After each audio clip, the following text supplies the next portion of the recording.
he just went low. He's in his head. He's in his head. He's open. His head wide open. Cracked open in the face.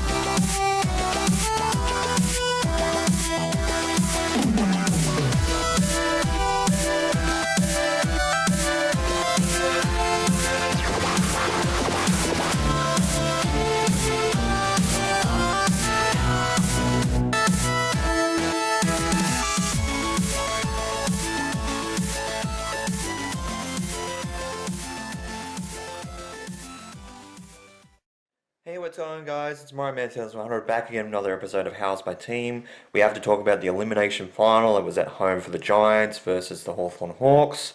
Big game for both clubs in the surge through the finals. We've got to talk about the Titans men's team in their last game of the season against the West Tigers at home.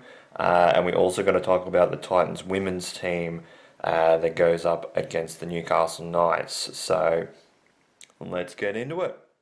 So firstly, we're going to talk about the Giants. Let's go over the Giants women's team because obviously we haven't talked about them much this season, but obviously they did play just before the Giants men's team did, and unfortunately for them, I've loaded up the wrong fucking thing. It was another loss for them. It was a cellar dweller, basically a cellar dweller match. It was 17th versus 18th.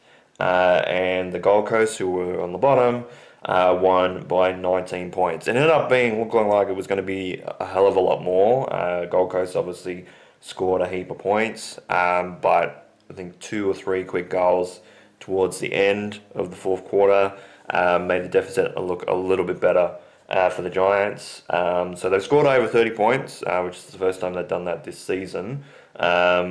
But still not accurate. 4 goals, 9. It was 52 to 33. 7 goals, 10 to the Suns, and 4 goals, 9 to the Giants women's team. So still very inaccurate. Realistically, the only accurate game that we've had so far this season was when we played against Collingwood, which was 4 goals, 1. And obviously lost by 8 points because Collingwood ended up scoring 4 goals, 9. But with that being said, it was a big day for me yesterday. We're recording this on Sunday because I actually went to the game between the Giants and the Hawthorn Hawks, the Elimination Final.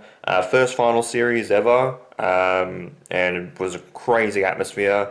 So it was a big day for me. Had a decent amount of travel. We actually had a function for a lot of the members beforehand. So we went to the Giants HQ. We're there, people were just hanging out, getting immersed in like the fan culture, and ultimately obviously there was going to be hype around obviously our first final series, the first finals game obviously of the campaign for the Giants. Obviously playing at home is another big situation for us. Actually got a few photos, so I'll show those few photos as well. Ended up getting one with the coach Adam Kingsley. The funny story about that is that I was going to the bathroom. I said to my dad, I'm like, oh yeah, I'm going to the bathroom, I'll be back.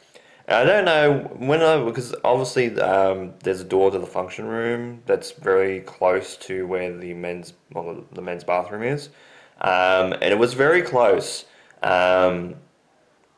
To the function room, and I guess something caught the corner of my eye, because I don't know why, but I turned around just before I went into the bathroom, and lo and behold, the coach of the club, Adam Kingsley, comes out, and I turn around and I see him, and I'm like, I almost did a double take. Then I'm like, oh, holy shit, it's Adam Kingsley. And he looked up at me because he obviously heard me say that, and he said, oh, hey mate, how you going? And I'm like, oh yeah, that's good. Good, thank you. I hope, good luck obviously today and that sort of thing.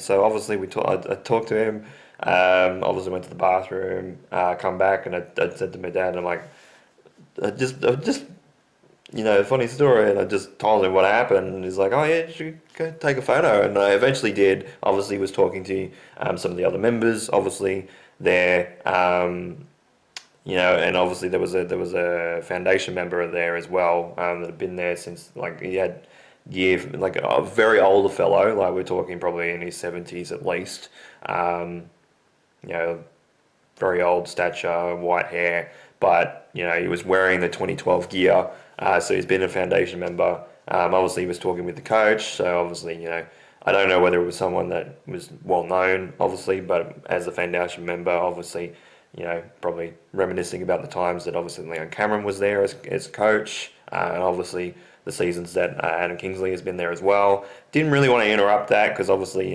foundation member, I wouldn't say it's like a priority thing, but obviously, obviously he's someone that loved this club since the beginning, and you don't really want to interrupt, conversation like that. Obviously, when Adam was done, I said, "Oh yeah, Adam, just before you go, can I get a quick photo?" And he said, "Yeah."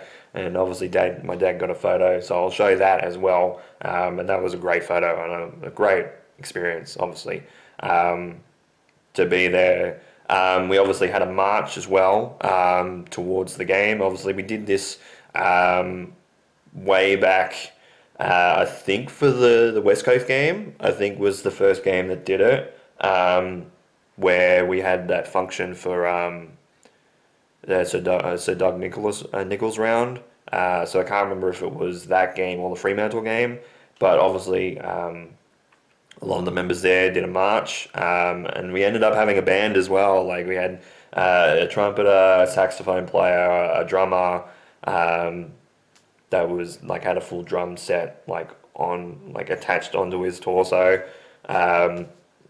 like drums. I think he had a cymbal, had like a block as well, and someone with a trombone. I think it was a trombone, trumpet, saxophone, and like a drum set, and that was really really cool. I'll try and show the footage for it. When it comes to videos on my phone, getting them off my phone, sometimes it doesn't work. So it might only be audio. So obviously, if it is audio, obviously I'll play that as audio for the video, and obviously put it around the pictures that obviously we had during the game and during the function as well. And speaking about the game itself, like ultimately the seats that we got, usually we sit in the Sutter stand, so that's close to gate D, I think it is. As you come in ENGIE Stadium, it's obviously on the side where you kind of do like a U-turn around from Olympic Park train station. So I went into gate D, obviously after the march, like all the people obviously marched there, went through, usual bag check, like obviously I got wandered down, which wasn't the first time that I've been wandered down at the game. I think it's like the second or third time, but obviously security, just making sure of things going through, obviously bag checks and all that type of stuff. So we were sitting towards the behind post, actually, a little bit further around from the Sutter stand. So usually we're sitting on the bottom tier of the Sutter stand. And usually that's on, if you're looking at for a gate D and saying that's the post, we're usually sitting on the left side. We were sitting on the right side. So we're a little bit further around, which I thought was the case. I thought that was the case, but we're pretty much behind the behind post, which actually wasn't bad seats at all, because we were getting a lot of AFL balls coming through when people were scoring goals if they were kicking it really high. So I lost a little bit of my voice is a bit all over the place, but great seats there. Did get a little bit of sunburn, so you can probably see that on my face. But talking about the game itself, unfortunately the Giants did end up losing the elimination final against the Hawthorn Hawks. They lost by 19 points. It was 107-88. It was 16 goals 11 to 13 goals 10. 13 goals 10 for the Giants. And Hawthorn very early on were kicking very straight. Like they were not missing that many shots. I think they missed one or two shots. And they were up by a decent margin at half time. It was 11 goals 3 to 6 goals 5 at half time. And they led by 4 goals. They led by 24 points at the end of the first quarter. Which obviously 7 goals 2 compared to 3 goals 2. Not a great result. It looked like it was going to be a lot less for the Giants. Obviously, they got a couple of quick goals towards the end of the first quarter, which kind of kept us in it. But we were behind at one stage, I think, by 42 points. And in the third quarter, we actually turned everything around because at one stage we were only down by a 6 points at the end of the third quarter. We kicked like 5 or 6 goals in a row. So it's 6 goals 2 to 2 goals 4 in the third quarter for the Giants. And the Giants only ended up kicking 1 goal and 3 behinds in the last quarter, whereas the Hawthorn Hawks ended up kicking 3 goals and 4 behinds in the last. Obviously, one of those goals, I think, was well after the game was pretty much done. Jake Riccardi had a shot really close with probably about 2 minutes to go, and it hit the post for a behind, which, if they went through for a goal, would have sent the stadium alight again. But the fact is, we did have that third quarter surge, and even in the early into the fourth quarter, we ended up scoring like 1 or 2 goals. Ended up scoring a goal through Jesse Hogan, and Dad got a video of it and put it up on his Facebook story. And we led the game. We led the game again really early on, and it was an intense game. Very great atmosphere. I will say that. It only said that the attendance was like 20 odd thousand.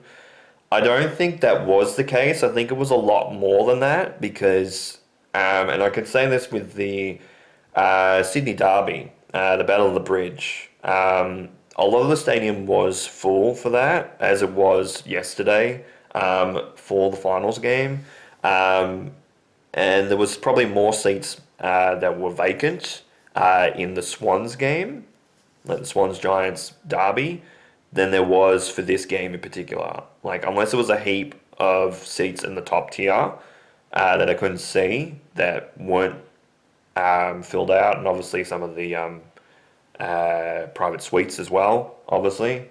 It only said it was like 20,000. I'm sure it said like almost 40,000, if not 40,000 for the Sydney Derby. So I don't know how the attendance is working with that, whether they say, oh yeah, no, the Derby's got to have increased in terms of attendance. But it's a finals game and it's an elimination final as well. And I'm sure there was a lot more than 20,000 people there. There was obviously a lot of Hawthorn supporters there. Obviously when Hawthorn led by, kept leading by 20, by 30, by 40 points, obviously they let their voices be heard around the ground. There was especially a contingent towards I'd say the southern end of the ground, away from Gate D, towards obviously behind the goal post down the other end. Makes sense, there's some there, but towards, if you're looking from Gate D towards the right a little bit from those goalposts, I think about 2 or 3 sections across, there was a huge contingent of Hawthorn supporters, including obviously I think the platform 9 3/4 crew. I don't know what their official name is, but obviously they've had like especially last year they had like the witches hats and stuff like that. Obviously, the Hollywood Hawks, Hawkball, that sort of thing. So the Hawks do continue on. They end up playing Adelaide in Adelaide next week. And then pretty much it felt like a lot of the games in terms of the finals so far have all been the roughies in the games, except for maybe the Geelong game, which could have been either way. Because you think like Adelaide, Collingwood, you'd think Adelaide would probably win that game. They're at home, obviously finished the minor premiers as well, beaten Collingwood, a couple of weeks before that. Not convincingly, obviously, but and then obviously getting up for big games for at least two or three of their players in big games for them. Geelong up against Brisbane, obviously, yes, at the MCG for Geelong, which I know Geelong complain that they're playing at the MCG, but it's a bigger ground than down at Docklands, down in the Cattery. So they're going to get more people into the MCG than they are at the Cattery. I'm just saying that right now. So playing a final at the MCG with a game like that, I think the crowd for that was like 60,000, which obviously the Cattery would not have held 60,000. Like it would have been, yes, it would have been close to being sold out, but if not sold out, but they wouldn't have had as many people there, which I think is unfair to obviously some of the members, obviously for both teams, and obviously for general public, which like general admission, which some people were complaining of the fact that the Adelaide Collingwood game sold out even before it went to general admission, that all the members had picked up all the tickets out of that game. But in terms of fan bases, I think those two, equate to like 160, 180,000 members between the two teams. Obviously, Collingwood having like well over 100,000. And they're usually, I think they're the top in terms of membership numbers. So, and I think they get well over 100,000, pretty sure for them. So, that's something that's going to happen with that. Obviously, the Hawthorn Hawks, you kind of think in eighth with a couple of losses in going into the finals. It was probably 50-50 like the Adelaide Collingwood game, maybe more so for the Giants because obviously the Giants playing at home and the Hawthorn playing away.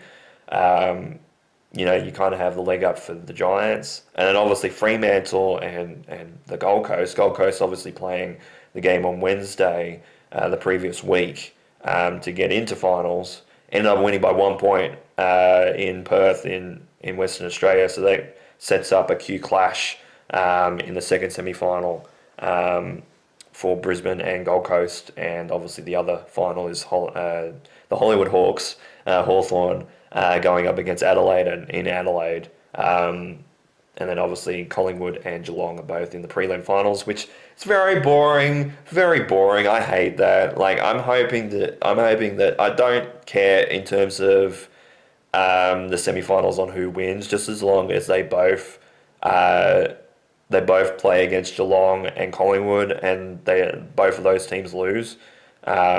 So whether it's Gold Coast going into their first grand final, whether it's Brisbane going back to back, trying to go back to back, whether it's Adelaide trying to get revenge against Collingwood, if Collingwood obviously make it to the grand final, Adelaide going all the way for the first time in a long time, or whether it's Hawthorn going all the way for the first time since 2015. I'm just hoping that it's any one of those four teams. I don't mind if it's any one of those four teams because I really don't want to see Geelong win another one, and I especially don't want to see Collingwood win another one. Because, we'll never hear the end of it. And it's those two teams in particular. Like, I love Jeremy Cameron, obviously previous Giants, and has went to Geelong, but I just don't want to see Geelong win another one because it's just boring. It's like their brand of footy is good, but I don't know what it is. It's just boring to me because they're always there, and I get it. Like a good team being around a prelim final all the time is a good team, but it just feels like it's just like we've seen this song and dance before, and hopefully the Geelong Cats from last year in the prelim final show up this year in the prelim final at the MCG and lose. I hope to God that they do. And I hope that Collingwood get a little bit too ahead of themselves and lose as well. That'd be great. I'd love it because both teams that obviously are playing in that semi-final that will go into that prelim final, whether it's Brisbane or whether it's Gold Coast, both of those teams have won against Collingwood this year. So it's not out of the realm of possibility that both of those teams could play against Collingwood and win at the MCG. It's not something that's out of nowhere. Obviously, with Gold Coast, obviously they were playing at home against Collingwood, but yeah. So it was a 19-point loss to the Giants. Obviously, that means the Giants' season is over. Obviously, the AFLW Giants team is still playing, but yes, it does mean that obviously the Giants are done for the year, which does suck. But obviously, that's the thing of having the double chance in the top four. And we only missed out on that by percentage. So, because we had about the same amount of wins as Collingwood, same amount of losses, it was just only the percentage. And you can kind of blame some of the wins obviously not being as heavy. And obviously the heavy losses, including that drubbing in the second game against the Western Bulldogs being the catalyst for that. But yeah, slow start to the game, which kills us, and that's been a problem all year, and it's a problem that wasn't fixed again, and especially in the first half. It was very, very slow. Lots of things. Like, there was a lot of calls. Like, the umpiring for this final series so far has been very, very awful. I will say, not just for the Giants game, because I'm not trying to be biased in terms of that, but I watched some of the Collingwood game. I watched some of the Geelong game, and I swear some of the calls have been absolutely terrible in both of those games as well. I didn't watch as much of the Fremantle game. Obviously, controversial. Final point for obviously the Suns to win. Controversial call for that. But yeah, the umpiring has been pretty terrible. A lot of free kicks went to Hawthorn. A lot of things that weren't actually there. Some things that actually were there during the game were not called, and then were called later on, like in the fourth quarter or like late in the third quarter. It's like, where has this been all game? Like, I understand you try not to blow the whistle as much in a finals game necessarily for both teams to be even, but every time you're blowing it, like it's down the other end, it's in our defensive half, you're blowing free kicks for Hawthorn. And like, it's just been like the umpiring. Like, I know it's been an issue for most of the season, if not all the season, but this, like, the first week of the finals has arguably been the worst in terms of the umpiring all year. And not just saying that for the Giants, obviously, because the Giants kind of shot themselves in the foot in general, with obviously that slow start in the first half, especially, and being down by 42 at one stage. Not the way to be playing a finals footy game, and you really need to switch on. Obviously, they did in the third quarter and kind of turn things around, but just ran out of steam. So they obviously, the umpire isn't like, oh, it's the umpire's fault that we lost. No. Obviously there was a lot of calls that went against us, and that obviously would have helped us in the game. But, the Giants also shot themselves in the foot. But even talking about the other games, like, even calls that went against Collingwood, there's calls that went against Geelong, there's calls that went against Fremantle or Gold Coast. There's calls against Adelaide, there was calls against Brisbane. There's been a lot of calls for all the teams in the first week of the finals, and it's been awful in terms of umpiring. I can't remember a worse week in terms of final, like in terms of umpiring calls and umpiring in general. That's been absolutely awful. Let's hope we don't see this continue in the final series, because it's going to cost a team a grand final if it gets into a close grand final, which I feel like in some ways it could be. With the way it could be like 2023 all over again, where it was very close between obviously Collingwood and Brisbane in that game. An umpiring call is going to cost someone a premiership, and that's not what we want to see. We don't want to see, the umpires cost this team a premiership, and we want to see, this team won a premiership, through hard work, determination, through effort. We don't want to see, an umpire missed a free kick, or they called a free kick that wasn't there and, led to contributing to the winning point or the winning goal for a particular team. It's not something we want to see as fans in general of this sport. And it just needs to be fixed up a lot going into the semi-finals and in the prelim and obviously in the grand final as well. But it's been awful this first week. That I can say for sure. And I think there's a lot of A lot of people that will agree with me in terms of fans of all teams, including obviously the ones that have been eliminated, obviously the ones that lost this week, but also even I'd say some of the winning teams as well would say, oh yeah, there's like, yeah, we got the rub of the green a little bit, but some of these calls that even went against us, we could have probably even done better in the games that we were, but then it was like this call as well, or this bunch of calls. So sorry about the huge rant, but I need to talk about the whole day, obviously, that experience with the Giants. Thanks for, obviously, the membership for the Giants. Also, thanks to my dad for that. Obviously, it's Father's Day in Australia, so I want to say Happy Father's Day to him. Great experience, obviously, in terms of all year, with some of the functions that we went to, and obviously some of the games that we went to as well. And yeah, and looking forward to 2026 for the Giants.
So playing towards the end of the Elimination Final with the Giants, obviously we're going to talk about the Titans men's team. Obviously the women's team plays today in terms of recording this, obviously recording this segment on Sunday, as I did the Giants one, and I have to apologise for the rant that I might have had towards the end of that. Obviously, again, like I said, I had to talk about the entire experience of obviously going to the function that we went to, the march, and all that type of stuff.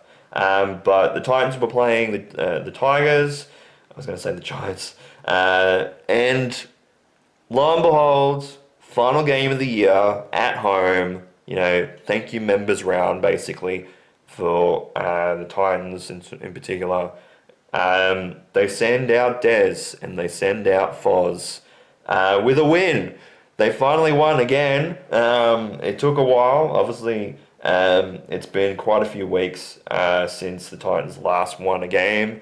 If I look at the ladder, it's one out of the last 5, and I'm sure it's it's one out of the last 5. I'm sure it's like one out of the last 7 or 8. But we ended up with a win, 36 points to 28. It was looking like it was going to be a slaughter fest in the first half. I will say that much, because we're down, I think it was 28 to 12 at halftime, and it was looking like for all money that we were going to get buried, and get the wooden spoon. Because they scored 2 tries very early on. We got in front 12 points to 10, and then they just hit like one after another. Before halftime, it was 28 to 12 at halftime. And just the fight back from this team. Obviously, Cooper Bai did really well when he came on the field. He actually had a try disallowed, unfortunately, because Keanu Kinney got involved with the lead-up play. That apparently, he didn't have eyes for the ball, and obviously took out Dream Buller in the fullback for the Tigers. In not having a fair contest for him to contest the ball, which kind of sucks, but he played well. Apparently Garner Gordon played well as well, so I'm glad for that. But yeah, we ended up after halftime, it was Jaden Campbell scored one, and then Brian Kelly scored his second one of the game. Abo tied us up at 28 all with his try, and obviously Jaden kicked the conversion. And then AJ finished it off with a try, and Jaden with the conversion. So it was an 8-point win. Obviously Foz did really well, set up a few tries as well, including really great pass in the first half to Brian Kelly. So that means that officially, and I can show this right now, we are officially off the bottom. You can see that the Titans have moved up to 16th with a win. Obviously, in terms of 18 points, but at this point they are off the bottom of the ladder. The Knights have got to play today. They play in the 4 o'clock game, so they play the last game of the round in terms of the NRL before the final series. And obviously our for and against goes under 200, goes over 199. So obviously you can see that the for and against for the Knights is a lot worse than us. It's 244 compared to 199. I know I was probably pointing in the wrong spot. But yeah, so if the Knights do win against the Eels today, then they will finish above us and we will get the wooden spoon. But if they do lose to the Eels, they will get the wooden spoon from us in the last round, which is crazy, because that means that ultimately, obviously the Knights won 3 extra games compared to us, because obviously they obviously get the extra win because obviously they got another 20 points, and then obviously make up the two losses that they obviously had against the Titans as well earlier in the season. So big Sunday for us. Obviously, it was always going to be interesting. I was like, please just, like, for the Titans, obviously do it for Foz, obviously for retiring, obviously Des moving on as well. But I was just hoping that for those guys, and also ultimately to make it a little bit more interesting for the bottom of the ladder, go into the last day, see who gets the wooden spoon. Ultimately finals had been sewed up last night. Actually was sewn up obviously Friday night in terms of who was actually going to be in there, because the Roosters ended up winning against the Rabbitohs. Obviously, yes, Manly did win against the Warriors by 1 point, not in Golden Point. Obviously, the Seagulls with DCE kicked a field goal, and the Warriors scored like literally just before full time with the conversion ended up full time. So they trundled down to 6th. But with the results obviously from yesterday, with the Sharks getting over the Bulldogs and the Panthers getting over the Dragons, so that means that the Raiders will play the Broncos, the Storm will play the Bulldogs, the Sharks will play the Roosters, and the Panthers will play in New Zealand against the Warriors. So the Raiders will be playing at home. I think it's on Sunday against the Broncos.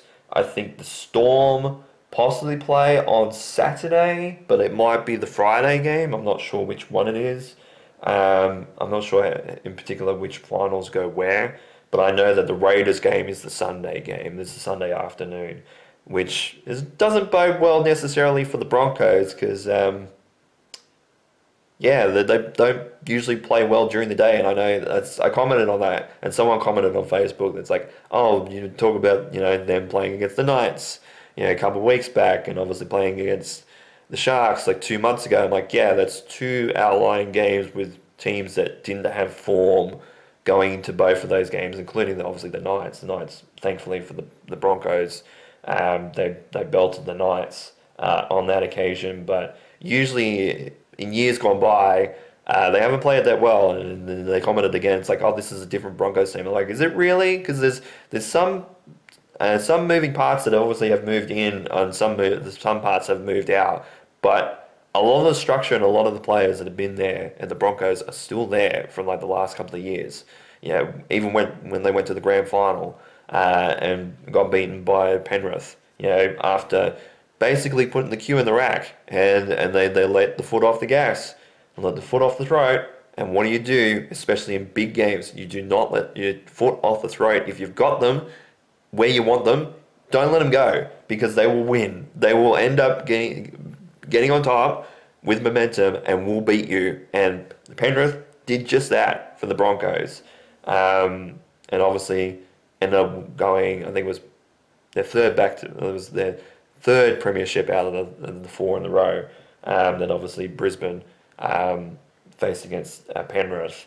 So they lost that. But that's something that they can't do. They cannot do that in any games, any shape or form. And obviously they didn't, obviously against Melbourne, which was crazy. Obviously Melbourne didn't have much to lose, because they weren't going to lose second position. Because even with the Bulldogs winning last night, which they didn't end up doing, their for and against was a hell of a lot better. I think the Bulldogs had to win by like 70 to even get close to the Storm in terms of for and against. So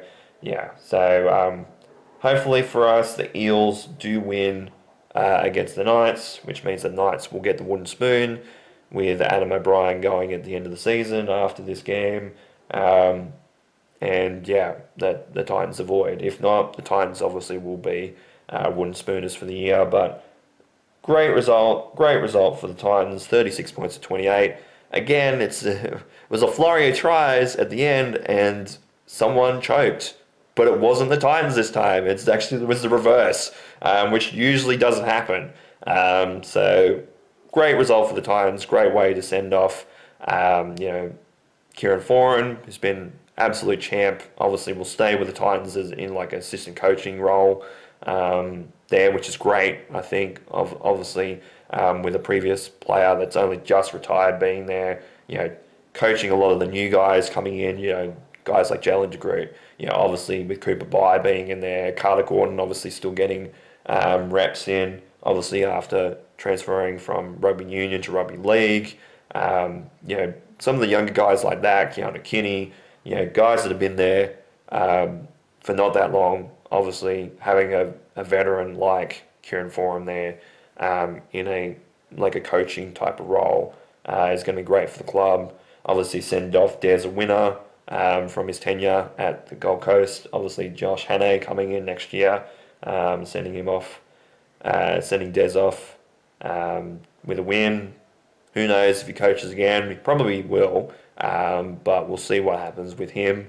And obviously, a win to thank the fans for showing up every week, even though a lot of the results have not gone their way at all. For the Titans men's team especially in a few heartbreaking losses as well.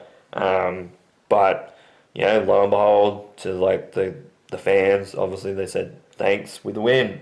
36 points to 28. Get off the bottom of the ladder, but still hoping that the Eels do us a favour against the Knights and win, so we avoid the wooden spoon. So it's Monday morning. We're going to talk about the Titans women's, because they played on Sunday, not playing on Saturday with men. And it was a very, very close game the entire way through. Newcastle pulled ahead a couple of times in the game. We kind of tied it up. We got ahead. But in the end, it was the Newcastle Knights 28, the Titans 22. So they ended up scoring in the last minute, Newcastle basically, to win the game. It was very, very close. It looked like it was probably going to go to golden point. But they did score. Jessie Southwell scored in the last minute of regular time, of stand time. and won the game 28-22 for the Newcastle Knights, which means that the Newcastle Knights do confirm their spot in the finals with that win, going to 12 points, and leaves the Titans stranded on 9 points, leading into the last round with 9 points. So I think it was a good result from the girls. I think that ultimately having Georgia Gray go off with a head knock pretty early on in the first half, and still working back to get points back against them, because they were down 10 points to nil pretty early on in the first probably about 10 minutes or so, and they worked it back. They got ahead. Then they let one slip just before half time, which wasn't great. They did have a couple of errors, obviously, a couple of penalties that went both ways for both teams during the first and second halves. But yeah, it was a good effort from the girls. I think that they were in the game pretty much the entire time, and I think if we play the Knights at some stage during the final series, we might have them, whether it's at home or whether it's away, because the ground at McDonald Jones was kept up pretty well, even though obviously the Knights boys playing in Parramatta. We'll talk about that in a moment. But it was a good effort overall, despite it being a loss. It was very close, like I said.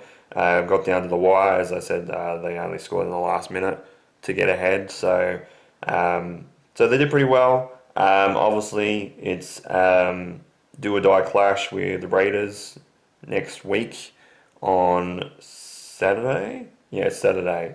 1:45 for them, just because the Eels did end up winning over the Tigers. They do have to win against the Bulldogs, though. Yeah. So, fact of the matter is, we just got to win against the Raiders. If we don't get blown out by the Raiders and the Eels don't absolutely blow out the Bulldogs, even if we do lose, if the Eels don't get there in the end, do lose as well, we can make finals, but basically win and we're in. Lose and we possibly could be out. So yeah, pretty close result. Very crucial game coming up on Saturday against the Raiders, at home as well. So hopefully the crowd will show up for the girls, and we'll go out with a last outing with a win. So that'll be it for this episode of How's My Teams. We had to go over the Giants, obviously losing their Elimination Final. We went over against the Titans women's team. We haven't had to go over Liverpool this week because obviously they got the week off, because obviously international games going on right now, like Euro qualifiers and stuff like that. And yes, officially the Titans did get off the bottom of the ladder and have stayed off the bottom of the ladder, and the Knights did lose pretty heavily. You can see their for and against. They lost by a lot. They lost by over 50 points.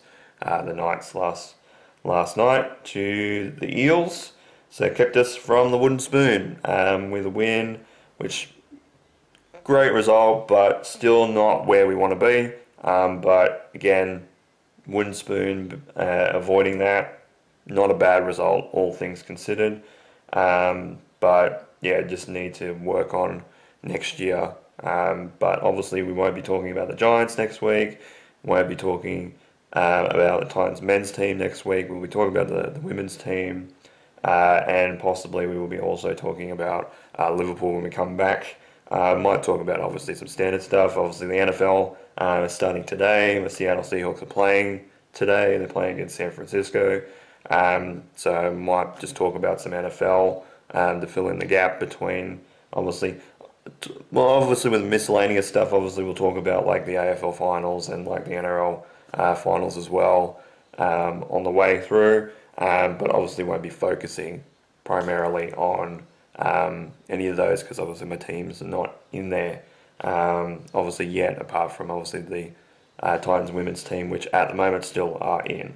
So with all that said, thank you guys so much for watching this episode of How's My Team. This has been Mario Man 100. You guys have a great day night, and of course, take care.